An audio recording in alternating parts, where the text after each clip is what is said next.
আচ্ছা, আপনার সাথে কখনো কি এমন হয়েছে আপনি আপনার সঙ্গীর খুব কাছাকাছি যখন গেলেন অন্তরঙ্গ মুহূর্তে, ঠিক সেই সময় কোনো এক অদ্ভুত ভয়ে আপনার হাত পা প্রচন্ড ঠান্ডা হয়ে গেল। ঠিক তখনই আপনার মনের মধ্যে একটা প্রশ্ন বারবার ঘুরপাক খাচ্ছে, আমি পারবো তো, কোনো সমস্যা হবে না তো? আর ঠিক এই চিন্তার কারণেই একদম শেষ মুহূর্তে যায় আপনি ব্যর্থ হলেন, আপনার অঙ্গ শিথিল হয়ে পড়ল।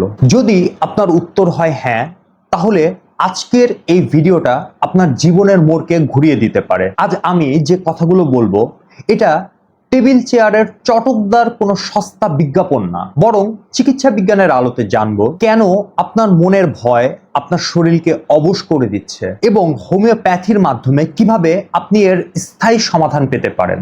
সম্পূর্ণ ভিডিওটি মনোযোগ দিয়ে দেখুন, কারণ আজকে আমি আপনার মনের কথাগুলোই বলতে চলেছি। আসসালামু আলাইকুম ভিউয়ার্স, আমি Mahmud Al Hasan, DHMS third year, and welcome to my channel জু হোমিওনেট। আসুন প্রথমে একটু মিলিয়ে নেই আপনার লাইফস্টাইল এবং আপনার স্বভাব আসলে কেমন। আপনি কি নিজের অজান্তেই এই সমস্যার দিকে এগিয়ে যাচ্ছেন? একটু খেয়াল করুন তো, আপনার কি সবকিছুতেই প্রচন্ড তাড়াহুড়ো? ধরুন আপনার কোথাও যাওয়ার কথা আছে বিকাল 5টায়, কিন্তু আপনি কি দুপুর 3টা থেকেই রেডি হয়ে একদম ছটফট ছটফট করেন?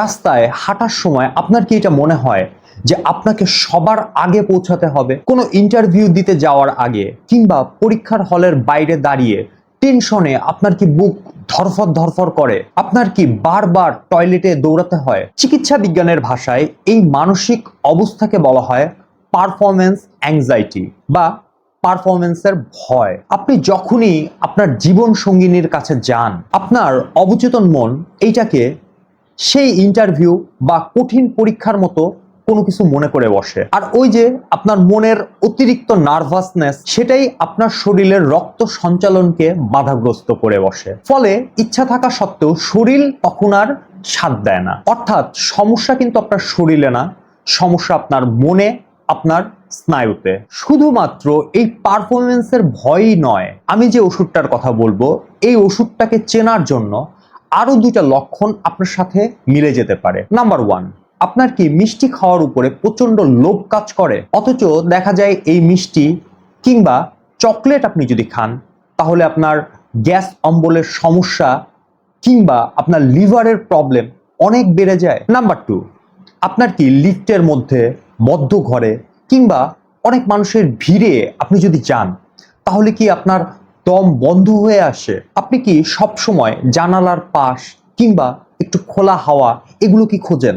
যদি এই লক্ষণগুলো আপনার সাথে মিলে যায়, তাহলে হোমিওপ্যাথিতে আপনার জন্য আছে এক জাদুকরী সমাধান। এই যে মনের ভয়, কাজের তাড়াহুড়ো এবং এগুলোর থেকে তৈরি হওয়া শারীরিক অক্ষমতা, হোমিওপ্যাথি শাস্ত্রে এই পুরো লক্ষণ সমষ্টির জন্য সবথেকে সেরা ওষুধ হলো আর্জেন্ট নাইট। এই ওষুধটা কিভাবে কাজ করে জানেন? এই ওষুধটা সরাসরি আপনার নার্ভাস সিস্টেমের উপরে কাজ করে। আপনার ভেতরের অহেতুক ভয়, প্যানিক অ্যাটাক এবং ছটফটানিকে শান্ত করে দেয় এই ওষুধটা। যখন আপনার মন শান্ত হবে, তখনই আপনার শরীরের স্নায়ুগুলো আবার সতেজ হয়ে উঠবে এবং আপনি আপনার হারিয়ে যাওয়া আত্মবিশ্বাস ও ক্ষমতা ফিরে পাবেন। এখন প্রশ্ন চলে আসে, ওষুধটা আপনি কিভাবে করে খাবেন? সাধারণত এই ধরনের পারফরম্যান্স অ্যাংজাইটি এবং মানসিক ভয়ের ক্ষেত্রে আর্জেন্ট নাইট 200 সব থেকে ভালো কাজ করে। লক্ষণ মিলে গেলে চিকিৎসকের পরামর্শ অনুযায়ী 1 চামচ পানিতে 1 ফোঁটা সপ্তাহে একবার করে এভাবে 1 মাস পর্যন্ত খাওয়া যেতে পারে। তবে একটা অনুরোধ, ভিডিও দেখে, ইন্টারনেট দেখে ফার্মেসি থেকে নিজে নিজে ওষুধ কিনে খাওয়া কখনোই বুদ্ধিমানের কাজ না। কারণ আপনার এই সমস্যার গভীরতা কতটা, আপনার শরীরের গঠন কেমন, তা একজন অভিজ্ঞ হোমিওপ্যাথিক ডাক্তারই বলতে পারবেন। আজ আমি যে লক্ষণগুলো বললাম, তার মধ্যে কোন লক্ষণটা আপনার সাথে মিলেছে কমেন্ট করে আমাকে একদম নিঃসংকোচে জানাতে পারেন। মনে রাখবেন, রোগ লুকিয়ে রাখা কোনো সমাধান নয়, বরং সঠিক সময়ে সঠিক সিদ্ধান্ত নেয়াই বুদ্ধিমানের কাজ। ভিডিওটি ভালো লাগলে লাইক ও শেয়ার করুন। আর এই ধরনের স্বাস্থ্য সচেতনতামূলক ভিডিও নিয়মিত পেতে জু হোমিওনেট চ্যানেলটিকে সাবস্ক্রাইব করে রাখুন। ইনশাআল্লাহ দেখা হবে আগামী ভিডিওতে। সকলে সুস্থ থাকুন, মানসিকভাবে শক্তিশালী থাকুন। আসসালামু আলাইকুম ওয়া রাহমাতুল্লাহি ওয়া বারাকাতুহু।